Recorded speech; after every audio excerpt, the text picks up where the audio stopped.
What if I told you your pricing strategy is making you poor? Most service providers in the UK have no idea they're trapped in a vicious cycle of underpricing. You look at competitors, shave 10% and think you're being strategic. But here's the brutal truth. You're not just leaving money on the table, you're attracting the worst clients.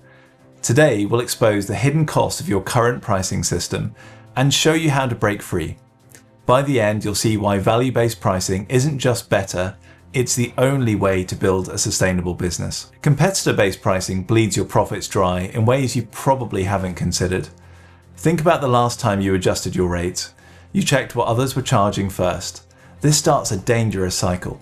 When you lower prices to match competitors, they respond by lowering theirs too. Before long, everyone's racing to the bottom. The real reason this happens? Fear. Fear of losing clients, fear of standing out, fear of charging what you're worth. Take Dave and Sarah, both IT consultants in London. Dave drops rates by 10% to win a client. Sarah panics and matches it. Within months, both are working twice as hard for half the pay.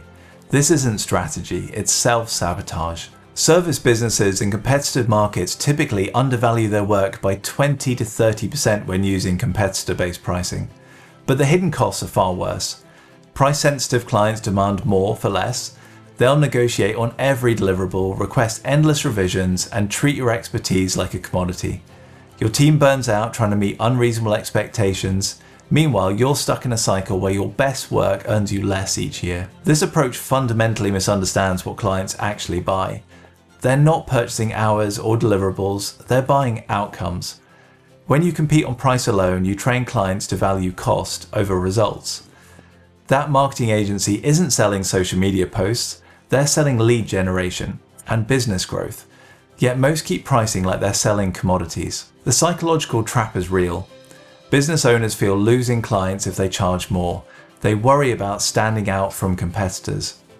But here's the thing, clients who only care about price will always jump to the next cheap option. They're not the clients who help you build a sustainable business. What most people get wrong is this. Your clients aren't buying hours or deliverables, they're buying transformation. Think about it, an IT support company isn't selling server maintenance, they're selling business continuity and operational peace of mind. A financial consultant isn't just crunching numbers, they're ensuring compliance and strategic clarity. That's what clients actually care about, outcomes, not the time you spend or the tools that you use. Most service providers stumble at this shift because they're stuck measuring inputs, time, materials, effort, rather than the real impact of their work.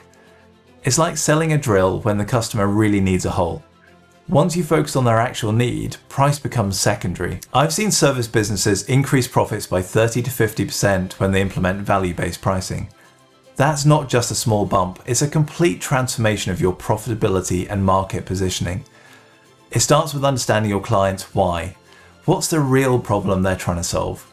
If you're an engineering consultant, your client isn't paying you for technical drawings, they're paying for a project that gets approved on time and preferably under budget. If you're providing IT services, your client isn't buying monitoring hours, they're buying the assurance that their systems won't fail during critical business periods. Next step, map your services to specific outcomes. Quantify the value of those outcomes. If your cybersecurity service prevents a 50,000 data breach, that's the real worth of your work, not the hours you spent setting up firewalls. When you price based on impact, you align with what they truly care about. This isn't just about charging more, it's about creating a sustainable business model. Value-based pricing builds stronger client relationships because it focuses on their success, not just your effort. It also allows you to scale without working longer hours. A small effort that delivers big results should command a premium, not a discount. The bottom line is simple. You're choosing between two futures. One path keeps you chasing cheap clients and working harder for less. The other builds a results-focused business worth paying for. My clients typically increase their profitability by 40% on average, and that's usually implemented within just 3 months. Let me leave you with this. Competitor-based pricing keeps you trapped in a race to the bottom. Value-based pricing positions you as an investment rather than a cost. The choice isn't whether you can afford to change your pricing strategy, it's whether you can afford not to. This week, pick one client project and calculate what the outcome was truly worth to them versus what you charged. The gap will likely surprise you, and it's the first step towards building a more profitable business.